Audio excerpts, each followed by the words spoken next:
Everyone, welcome back to my channel.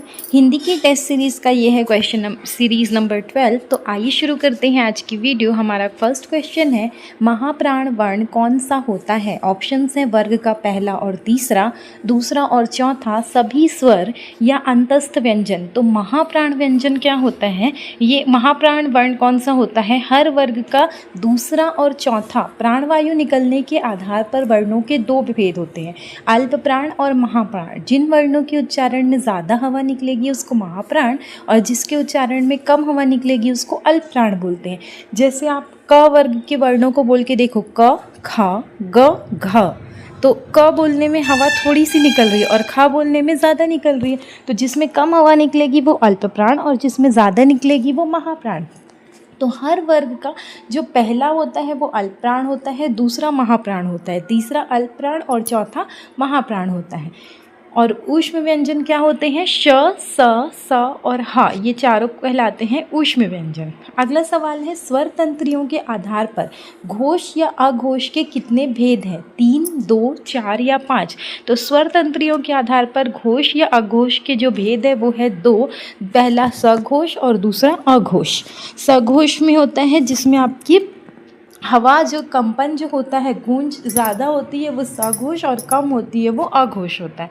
अगला सवाल है, प्रत्येक वर्ग का पहला और दूसरा वर्ण क्या होता है? घोष होता है, अघोष होता है, महाप्राण होता है या नाद होता है? तो महाप्राण हमने क्या पढ़ा था? दूसरा और चौथा होता है। तो दूसरा तो है पर यहाँ पे पहला भी दिया है, इसीलिए महाप्राण आप नहीं लेंगे। अब घोष और अघोष में देखेंगे तो जब आप बोलते हैं क, ख, ग, घ, तो आप देखिए कि जब आप क ख बोलते हैं तो कंपन नहीं होता, इसीलिए स्वर तंत्रियों में कंपन अगर नहीं होगा तो वो अघोष हो जाते हैं और कंपन होता है तो वो सघोष हो जाते हैं। तो पहला दूसरा हर वर्ग का अघोष और तीसरा चौथा पांचवा जो रहता है वह घोष या सघोष होता है।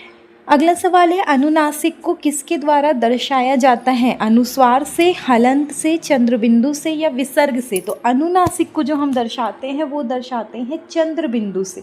अनुस्वार से हम सोचेंगे कि अंग से दर्शा देते हैं, पर नहीं, जो सही चीज़ है वो दर्शाने का चंद्रबिंदु है, इसलिए ऑप्शन नंबर सी इसका करेक्ट आंसर हो जाएगा। अनुनासिक क्या होते हैं? वे स्वर जिनका उच्चारण नाक और मुंह दोनों से होता है, तो इसको हम चंद्रबिंदु लगाकर दर्शाते हैं। और अनुस्वार क्या होता है? अंग की मात्रा, इसका उच्चारण सिर्फ नाक से होता है। अगला सवाल है अभिराम का अर्थ क्या होता है? बिना रुके, सुंदरता, दुखी या पुराना? तो अभिराम का मतलब होता है सुंदरता। अभिराम का मतलब है सुंदर या मनमोहक। हम इसको अविराम से भ्रमित हो जाते हैं और इसलिए इसका मतलब बिना रुके लिख देते हैं, पर ये नहीं है। अभिराम का मतलब है सुंदर। अगला सवाल है, हिमालय में कौन सी संज्ञा है? व्यक्तिवाचक, जातिवाचक, भाववाचक या समूहवाचक? तो हिमालय जो है वो पर्वत का नाम है, तो एक पर्वत का नाम हिमालय है, इसीलिए इसको बोला जाता है व्यक्तिवाचक। तो ऑप्शन नंबर ए इसका करेक्ट आंसर हो जाएगा। आगे देखते हैं, नेपोलियन शब्द यहाँ किस प्रकार की संज्ञा है? व्यक्तिवाचक है, जातिवाचक है, भाववाचक है या द्रव्यवाचक है? तो नेपोलियन शब्द जो है वो जातिवाचक है। नेपोलियन जो था वो फ्रांस का, अगर वाक्य हमारे पास है कि नेपोलियन फ्रांस का राजा था तो यहाँ पे नेपोलियन व्यक्तिवाचक होगा। लेकिन जब हम ये बोलते हैं कि समुद्रगुप्त भारत का नेपोलियन था, तो नेपोलियन एक व्यक्ति नहीं है बल्कि क्या है, उसका गुण है, तो इसलिए यहाँ पर वो क्या हो जाएगा? जातिवाचक हो जाएगा। अगला सवाल है, भाववाचक संज्ञा कौन सी है? ऑप्शन है गंभीर, मनाही, शांति या सामीप्य। तो इसमें से जो भाववाचक संज्ञा है वो हो जाएगा गंभीर। यहाँ पे गंभीर एक विशेषण है जैसे व्यक्ति, जबकि मनाही, शांति और सामीप्य जो है वो भावों या अवस्थाओं के नाम है, इसलिए वे भाववाचक संज्ञाएं हैं। तो यहाँ पे क्वेश्चन होना चाहिए कौन सी नहीं है। मैंने थोड़ा गलत पढ़ दिया कि भाववाचक संज्ञा कौन सी है, ये क्वेश्चन है भाववाचक संज्ञा कौन सी नहीं है। तो मनाही, शांति और सामीप्य ये तीनों भाववाचक संज्ञा है और गंभीर जो है ये विशेषण है, तो ये भाववाचक संज्ञा नहीं है। अगला सवाल देखते हैं, कौन सी भाववाचक संज्ञा क्रिया से नहीं है? मतलब क्रिया से नहीं बनी है। तो पढ़ाई जो है वो पढ़ना क्रिया है, उससे पढ़ाई बनी है। लड़ना क्रिया है, उससे लड़ाई बनी है। कमाना क्रिया है, उससे कमाई बनी है। पर भला बुरा जो है ये क्या है? आपकी विशेषता है, विशेषण है, तो वो भाववाचक संज्ञा क्रिया से नहीं बनी है, तो ऑप्शन नंबर डी इसका करेक्ट आंसर हो जाएगा। ठीक है, अगला सवाल है परिवार किस प्रकार की संज्ञा है, व्यक्तिवाचक, जातिवाचक, समूहवाचक या भाववाचक। तो परिवार जो है वो हमारा समूह होता है, इसलिए परिवार समूहवाचक संज्ञा हो जाएगा। ये एक व्यक्ति का नहीं बल्कि व्यक्तियों का एक ग्रुप होता है। अगला सवाल देखते हैं, मच्छर भिनभिनाते हैं, इसमें कौन सी क्रिया है, प्रेरणार्थक है, संयुक्त है, नाम धातु है या पूर्वकालिक है। तो मच्छर भिनभिनाते हैं में नाम धातु क्रिया है। जो क्रिया संज्ञा सर्वनाम या विशेषण से बनती है उसको बोला जाता है नाम धातु क्रिया। तो भिन भिन जो है वो संज्ञा है, इसीलिए भिनभिनाना जो है आपका नाम धातु क्रिया हो जाएगी। अगला सवाल है सतसई में कौन सा विशेषण है, गणनावाचक, समुच्चय बोधक, आवृत्ति बोधक या अनिश्चित संख्यावाचक। तो सतसई जो है ये आपका विशेषण है समुच्चय बोधक। सतसय का मतलब होता है 700 का समूह। तो जब कोई संख्या एक समूह या समुदाय का बोध कराती है तो उसको बोलते हैं समुच्चय बोधक। ठीक है, तो ऑप्शन नंबर 20 का करेक्ट आंसर हो जाएगा। अगला सवाल है जलीय का विशेष क्या होगा, जलमग्न, जल, जलाना या जलद। तो जलीय का विशेष होगा जल। विशेषण क्या होता है, जिस शब्द की विशेषता विशेषण बताएगा वो कहलाता है विशेष्य। तो जलीय किसकी विशेषता बता रहा है, जल की विशेषता बता रहा है, इसीलिए यहाँ पे जल जो है आपका विशेष्य हो जाएगा। अगला है वह श्रेष्ठ उपासक है में विशेष्य कौन है, मतलब कि विशेषण जो है क्या है, श्रेष्ठ है। तो किसकी विशेषता बता रहा है, श्रेष्ठ उपासक की। तो कौन विशेष्य हो जाएगा, उपासक जो है ये हो जाएगा विशेष्य। वह क्या है, सर्वनाम है, श्रेष्ठ क्या है, विशेषण है। तो ऑप्शन नंबर सी इसका करेक्ट आंसर हो जाएगा। अगला सवाल है आटे में थोड़ा नमक डालें, इसमें कौन सा विशेषण है, संकेतवाचक, पूर्ण संख्यावाचक, अनिश्चित परिमाणवाचक या प्रत्येक बोधक। तो यहाँ पे देखिए आटे में थोड़ा नमक डालें, तो विशेषण क्या है, थोड़ा है। अब थोड़ा क्या बता रहे हैं, परिमाण बता रहा है, पर परिमाण कैसा है, अनिश्चित है, इसलिए ऑप्शन नंबर सी अनिश्चित परिमाणवाचक हो जाएगा। अगला सवाल है शांत रस का स्थायी भाव क्या है, वैराग्य, क्षमा, निर्वेद या दया। तो शांत रस का स्थायी भाव हो जाएगा निर्वेद। ऑप्शन नंबर सी इसका करेक्ट आंसर हो जाएगा। जब मनुष्य को न दुख होता है न द्वेष ना ही कोई इच्छा, तो वहाँ शांत रस होता है और इसका स्थायी भाव होता है निर्वेद। अगला सवाल है छंद शास्त्र के प्रणेता आचार्य किसे माना जाता है, भरत मुनि, पिंगल, भामह या वामन। तो छंद शास्त्र के जो प्रणेता है वो कहलाते हैं पिंगल। छंद शास्त्र के आदि प्रणेता पिंगल ऋषि है, इसलिए छंद शास्त्र को पिंगल शास्त्र भी कहा जाता है। अगला सवाल है चौपाई के प्रत्येक चरण में कितनी मात्राएं होती है, ऑप्शन से 11, 13, 16 या 24। तो चौपाई के प्रत्येक चरण में होती हैं 16 मात्राएं, इसीलिए ये एक सममात्रिक छंद है। इसमें 4 चरण होते हैं और हर चरण में 16-16 मात्राएं होती है। अंत में 2 गुरु होना शुभ माना जाता है। अगला सवाल है दोहा और रोला को मिलाने से कौन सा छंद बनता है, कुंडलियाँ, छप्पे, सवैया या बरवै। तो दोहा और रोला को मिलाने से जो छंद बनता है उसका नाम है कुंडलिया। कुंडलिया जो है एक विषम मात्रिक छंद है। जो दोहा जो रहती है पहली 2 पंक्तियां दोहा और अंतिम 4 पंक्तियां रोला के मेल से बनता है। इसकी विशेषता ये है कि ये जिस शब्द से शुरू होता है उसी पर समाप्त हो जाता है। अगला सवाल है व्यंजना शब्द शक्ति का मुख्य कार्य क्या है, मुख्यार्थ बोध, लक्षणार्थ बोध, व्यंग्यार्थ बोध या इनमें से कोई नहीं। तो व्यंजना शब्द शक्ति का जो मुख्य कार्य है वो है व्यंग्यार्थ बोध। ऑप्शन नंबर सी इसका करेक्ट आंसर हो जाएगा। तो जहाँ ना मुख्य अर्थ अभिधा काम करे ना ही लक्षित अर्थ लक्षणा काम करे, वहाँ शब्द शक्ति होती है व्यंजना और ये एक विशेष व्यंग्यार्थ या तीसरा अर्थ प्रकट करती है। अगला सवाल है उत्पल और उपल शब्द युग्म का सही अर्थ क्या है, कमल और पत्थर, पत्थर और कमल, जल और थल या नया और पुराना। तो उत्पल और उपल शब्द युग्म का सही अर्थ है कमल और पत्थर। सुनने में ये समान लगता है पर थोड़े से अलग है। उत्पल का मतलब होता है कमल और उपल का मतलब होता है पत्थर या ओला। अगला सवाल देखते हैं उच्छ्वास का सही संधि विच्छेद क्या है। तो उच्छ्वास का जो सही संधि विच्छेद है वो है उत धन श्वास। Option number A correct answer हो जाएगा। और कौन सी संधि है, तो इसमें व्यंजन संधि है। अगला सवाल है वीरांगना शब्द में कौन सी संधि है, दीर्घ, गुण, वृद्धि या यण। तो वीरांगना जो शब्द है वो बनी है वीर धन अंगना से, तो इसमें बड़ी आ की मात्रा है, तो ये कौन सी संधि है? दीर्घ संधि। ऑप्शन नंबर ए इसका करेक्ट आंसर हो जाएगा। अगला सवाल है पवन का सही संधि विच्छेद क्या है? पाधन वन, पोधन अन, पौधन अन या पौधन वन। तो पवन का सही संधि विच्छेद है पोधन अन। ऑप्शन नंबर 20 का करेक्ट आंसर हो जाएगा। और ये कौन सी संधि है? तो ये है अयादि संधि। अगला सवाल देखते हैं मनोयोग में कौन सी संधि है? स्वर, व्यंजन, विसर्ग या इनमें से कोई नहीं। तो मनोयोग जो है वो मनः धन योग से मिलके बना है, तो मनः धन योग जहाँ आ जाता है वो होता है विसर्ग संधि। तो ऑप्शन नंबर सी इसका करेक्ट आंसर हो जाएगा।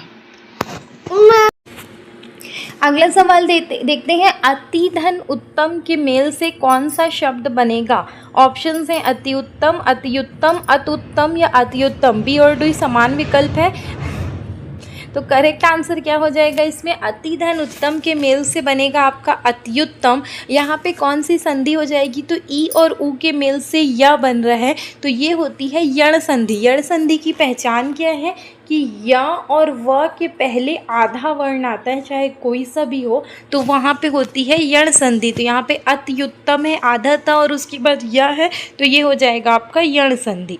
अगला सवाल देखते हैं दशानन में कौन सा समास है? द्विगु, बहुब्रीहि, कर्मधारय या तत्पुरुष। तो यहाँ पे देखिए दशानन, दश आनंद, 10 है सर जिसके, तो आप देखेंगे संख्यावाचक शब्द है। तो ये क्वेश्चंस जो रहते हैं ये बहुत ज़्यादा परेशान करने के लिए आते हैं कि हमको संख्या दी रहती है और पहला ही ऑप्शन द्विगु रहता है, तो हम सोचते हैं द्विगु होगा।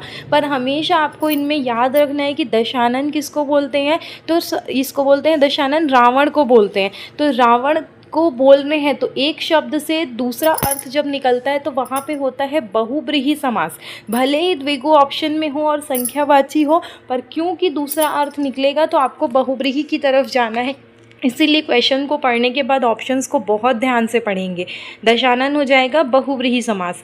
अगला सवाल है त्रिलोचन में कौन सा समास है? बहुब्रीहि, द्वंद्व, अवयव या कर्मधारय। तो यहाँ पे भी देखिए त्रिलोचन, 3 है लोचन, आँख जिसके। अब यहाँ पे भी द्विगु रहता तो हम कंफ्यूज हो जाते, भले यहाँ पे द्विगु नहीं दिया है तो हमको कन्फ्यूज़न नहीं है। तो अब हम त्रिलोचन किसको बोलेंगे? 3 लोचन वाले कौन है? शिव जी है। तो ऑप्शन नंबर ए इसका करेक्ट आंसर हो जाएगा। पर ये भी आपको द्विगु के साथ परेशान करने के लिए दे सकता है, तो इसको भी आपको याद रखना है।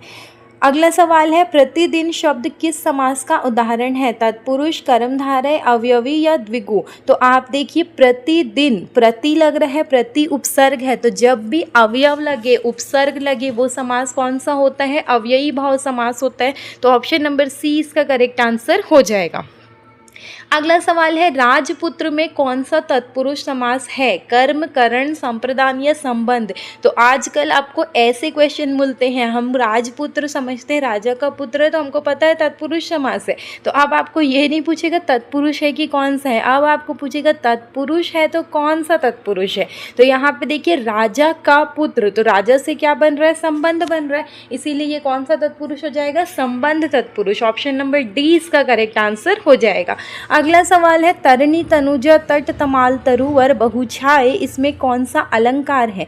अनुप्रास, यमक, श्लेष या उपमा। तो यहाँ पे देखिए त, जब शुरू में त वर्ण की आवृत्ति होती है तो वो कौन सा समास होता है? अनुप्रास अलंकार। सॉरी, शुरू में जब वर्ण की आवृत्ति होती, ज़रूरी नहीं है सिर्फ त हो, चाहे कोई भी हो। चारुचंद्र की चंचल किरणें खेल रही थी जलथल में, तो च वर्ण की आवृत्ति हुई, तो शुरू वाले वर्ण की जब आवृत्ति होती है तो वो होता है अनुप्रास अलंकार। ऑप्शन नंबर ए इसका करेक्ट आंसर हो जाएगा।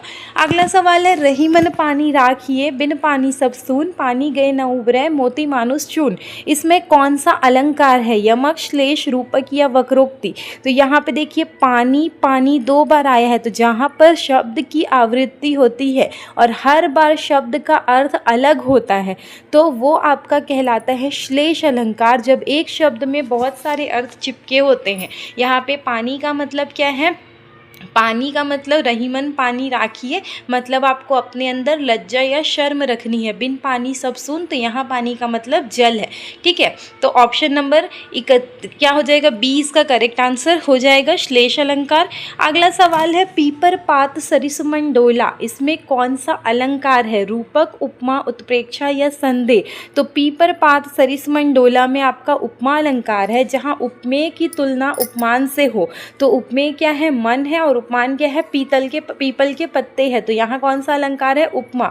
और सरिस जो है वो वाचक शब्द है जो तुलना को दर्शा रहा है। अगला सवाल है भरत मुनि के अनुसार रसों की कुल संख्या कितनी है, 8, 9, 10 या 11। तो भरत मुनि के अनुसार रसों की कुल संख्या है 8। नाट्यशास्त्र में उन्होंने सिर्फ 8 रसों का वर्णन किया है, उन्होंने शांत रस को अपनी श्रेणी में नहीं लिया था।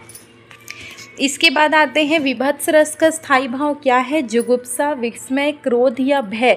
तो विभत्स रस का स्थायी भाव 2 रहता है, कभी हम जुगुप्सा लेते हैं, कभी हम घृणा लेते हैं, पर यहाँ पे घृणा नहीं दिया है, इसलिए विभत्स रस का स्थायी भाव हो जाएगा जुगुप्सा। इसी को घृणा बोलते हैं, जब किसी घृणित वस्तु या मांस या रक्त को देखकर मन में घृणा पैदा होती है, तो ये होता है विभत्स रस, और इसका स्थायी भाव है जुगुप्सा।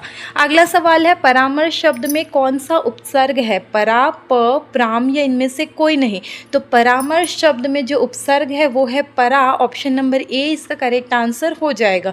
परा उपसर्ग और मर्श शब्द से मिलके बना है परामर्श। परामर्श का मतलब, ये परा का मतलब होता है उल्टा, पीछे या अधिक।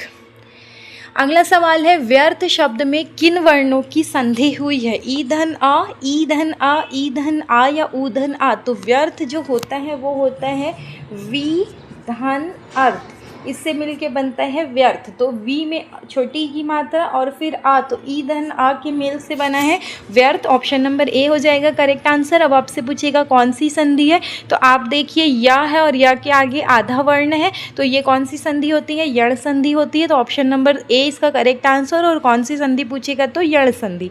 अगला सवाल देखते हैं शुद्ध अद्वैतवाद के प्रवर्तक कौन है, माधवाचार्य, वल्लभाचार्य, रामानुजाचार्य या निम्बकाचार्य।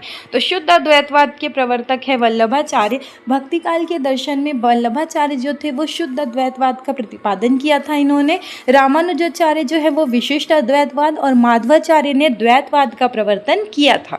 अगला सवाल है अपभ्रंश शब्द का सबसे पहला प्रयोग किसने किया, भरत मुनि, पतंजलि, राजशेखर या भामा। तो अपभ्रंश शब्द का जो सबसे पहले प्रयोग किया था वो किया था पतंजलि ने। महाभाष्यकार थे पतंजलि, उन्होंने अपने ग्रंथ महाभाष्य में अपभ्रंश शब्द का सबसे पहले प्रयुक्त किया, और उन्होंने अपभ्रंश को अपशब्द के रूप में प्रयुक्त किया था। अगला सवाल है अर्थ के आधार पर क्रिया विशेषण के कितने भेद है, 2, 3, 4 या 5। तो अर्थ के आधार पर क्रिया विशेषण के भेद है 4। पहला है स्थानवाचक, दूसरा है कालवाचक, तीसरा है परिमाणवाचक, और चौथा है रीतिवाचक। अगला सवाल है अक्षत शब्द कैसा है, तद्भव है, तत्सम है, देशज है या विदेशज है। तो जहाँ पे छ आता है, जहाँ पे त्र आता है और जहाँ पे री आता है, तो ज़्यादातर ये शब्द जो होते हैं वो संस्कृत के होते हैं, तो इसमें तत्सम शब्द लेते हैं। ऑप्शन नंबर 20 का करेक्ट आंसर हो जाएगा। अक्षत का मतलब होता है बिना टूटा हुआ, अक्षय। अगला सवाल है वकील किस भाषा का शब्द है, फारसी, अरबी, तुर्की या पुर्तगाली। तो वकील जो है वो अरबी भाषा का शब्द है, ऑप्शन नंबर 20 का करेक्ट आंसर हो जाएगा। हिंदी में जो कई कानूनी और अदालती शब्द हैं वो आए हैं आपके अरबी और फारसी से।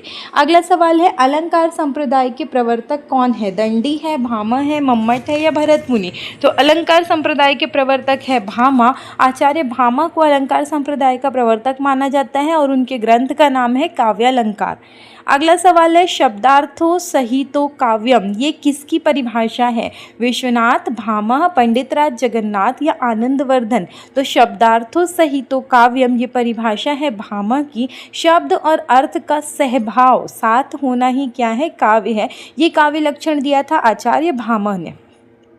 अगला सवाल है वाक्यम रसात्मक काव्यम किसका कथन है? मम्मट, विश्वनाथ, दंडी या रुद्रट? तो वाक्यम रसात्मक काव्यम है विश्वनाथ का कथन। ऑप्शन नंबर 20 का करेक्ट आंसर है। उनका कहना था कि रसयुक्त वाक्य ही काव्य है।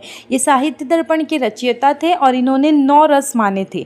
उन्होंने शांत रस को भी लिया था। अगला सवाल है, काव्य प्रकाश ग्रंथ के रचयिता कौन है? विश्वनाथ, मम्मट, भामा या जयदेव? तो काव्य प्रकाश ग्रंथ के रचयिता है मम्मट।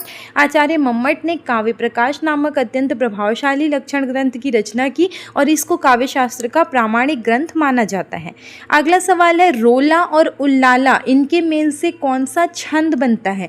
कुंडलियाँ, छप्पे, सवैया या घनाक्षरी? तो रोला और उल्लाला के मेल से बनता है छप्पे, जो एक विषम मात्रिक छंद है। इसमें 6 चरण होते हैं। पहला 4 चरण रोला और अंतिम 2 चरण उल्लाला होते हैं।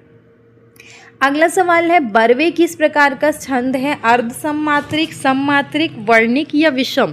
तो बरवे जो है वो अर्ध सममात्रिक छंद है। एक अर्ध सममात्रिक छंद, इसके पहले और तीसरे चरण में 12-12 और दूसरे और चौथे चरण में 7-7 मात्राएं होती है। इसमें कुल 19 मात्राएं होती हैं। गोस्वामी तुलसीदास का बरवे रामायण जो है वो इसी छंद में लिखा गया है। अगला सवाल है, ज्ञ वर्ण किन वर्णों के संयोग से बना है? ज धन न्या, आधा ज धन अ, ज धन न या ज धन ध? तो ज धन न्या के संयोग से बना है आपका ज्ञ वर्ण। ऑप्शन नंबर ए इसका करेक्ट आंसर हो जाएगा। ज्ञ एक संयुक्त वर्ण है जो आधा ज और न्या के मेल से बना है। 4 संयुक्त वर्ण है, छ, त्र, ज्ञ और श्र, और ये 4 कहलाते हैं संयुक्त व्यंजन। अगला सवाल है, हिंदी का प्रथम व्याकरण लिखने वाले विद्वान कौन है? जोशुआ केटलर, किशोरीदास वाजपेयी, कामता प्रसाद गुरु या जॉर्ज ग्रियर्सन? तो हिंदी का पहला व्याकरण लिखने वाले विद्वान है जोशुआ केटलर। डच विद्वान थे जोशुआ केटलर, जिन्होंने 1698 के आसपास हिंदुस्तानी का पहला व्याकरण लिखा। कामता प्रसाद गुरु को हिंदी व्याकरण का पाणिनि कहा जाता है। संस्कृत व्याकरण का ग्रंथ पाणिनि था ना, जिसको अष्टाध्यायी ने लिखा था, और कामता प्रसाद गुरु ने हिंदी व्याकरण का ग्रंथ लिखा, इसीलिए कामता प्रसाद गुरु को हिंदी व्याकरण का पाणिनि बोलते हैं। लेकिन पहला ग्रंथ जो लिखा था हिंदी व्याकरण का वो लिखा था डच विद्वान जोशुआ केटलर ने 1698 के आसपास। अगला सवाल है, क्रिया के मूल रूप को क्या कहते हैं? पद कहते हैं, शब्द कहते हैं, धातु कहते हैं या कारक कहते हैं? तो क्रिया के मूल रूप को कहा जाता है धातु। ऑप्शन नंबर सी इसका करेक्ट आंसर हो जाएगा। जैसे पढ़ना धातु, क्रिया में पढ़ धातु है। अगला सवाल है, रिक्शा किस भाषा का शब्द है? चीनी, जापानी, तुर्की या अंग्रेजी? तो रिक्शा जो है वो जापानी भाषा का शब्द है। ऑप्शन नंबर बी इसका करेक्ट आंसर हो जाएगा। हिंदी में जो सायोनारा बोलते हैं वो भी जापानी शब्द है। अगला सवाल है, रीति संप्रदाय के प्रवर्तक आचार्य कौन माने जाते हैं? वामन, कुंतक, क्षेमेंद्र या भामा? तो रीति संप्रदाय के प्रवर्तक आचार्य माने जाते हैं वामन। उन्होंने रीति संप्रदाय का प्रवर्तन किया और रीति को काव्य की आत्मा मानकर कहा कि रीतिरात्मा काव्यस्य। अगला सवाल है, रमणीयार्थ प्रतिपादकः शब्दः काव्यम, ये किसकी परिभाषा है? आचार्य मम्मट, पंडित राज जगन्नाथ, विश्वनाथ या भामा? तो रमणीयार्थ प्रतिपादकः शब्दः काव्यम ये परिभाषा है आपके पंडित राज जगन्नाथ की। ये रस गंगाधर के रचयिता है और इन्होंने परिभाषा दी जिसका अर्थ है सुंदर अर्थ का प्रतिपादन करने वाला शब्द ही काव्य है। अगला सवाल है, द्विज शब्द का अर्थ इनमें से क्या नहीं होता है? ब्राह्मण, पक्षी, दांत या दुबला? तो द्विज का मतलब ब्राह्मण भी होता है, पक्षी भी होता है और दांत भी होता है। जो 2 बार उगे उसको द्विज बोला जाता है, लेकिन दुबला जो रहता है ये द्विज का मतलब नहीं होता है। तो ऑप्शन नंबर डी इसका करेक्ट आंसर हो जाता है। 2 बार उगे से कैसे होता है? ब्राह्मण जो रहता है इसको हम ये मानते हैं कि जनेऊ संस्कार के बाद दूसरा जन्म होता है। पक्षी एक बार अंडे के रूप में जन्म होता है, एक बार अंडे से के बाद जन्म होता है उसको दूसरा, और दांत का भी 2 बार जन्म होता है, एक बार दांत आता है फिर टूटता है फिर से आता है, इसीलिए दांत को भी द्विज बोलते हैं, पर दुबला इसका अर्थ नहीं है।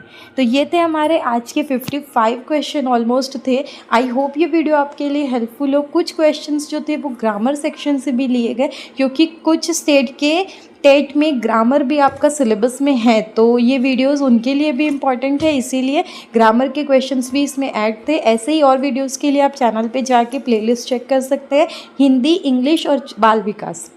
ये 3 सब्जेक्ट का आपको टेस्ट सीरीज़ मिल जाएगा।